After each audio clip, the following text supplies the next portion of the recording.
મિત્રો આ તમે જોઈ રહ્યા છો તે વૃક્ષોનું બીજ છે. અર્જુન સાદળ, કરંજ, આંબળા. ત્યારબાદ બહેડાનું બીજ તમે જોઈ શકો છો. બીલી, ચરેલ, ખાખરો, પારસપીપળો, સરગવાનું બીજ પણ તમે જોઈ શકો છો. મિત્રો અરડુસો, ત્યાર પછી જે ખારસવાળી જમીનમાં જે પીલું થાય છે તે પીલું, ગુંદી, ગુંદો, નીલગિરી, પામ. મિત્રો આ બધાના બીજ તમે જોઈ શકો છો. મિત્રો ચોમાસાની સિઝનમાં આ બધા બીજનું યોગ્ય જગ્યાએ વાવેતર કરવામાં આવે અથવા તો તેનો છંટકાવ કરવામાં આવે તો અઢળક પ્રમાણમાં મિત્રો વૃક્ષો અને છોડ ઉગી નીકળે છે.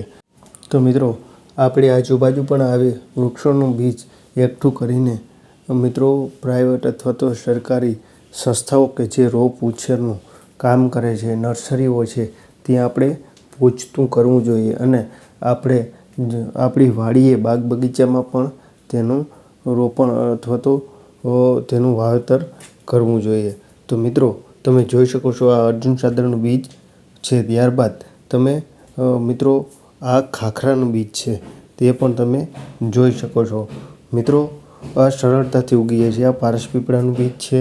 ત્યારબાદ મિત્રો આ સરગવો તો મિત્રો ખૂબ જ ઝડપથી વિકાસ પામતું વૃક્ષ છે. ગુંદો છે એ પણ સરળતાથી આપણે જોવા મળે છે સૌરાષ્ટ્રમાં.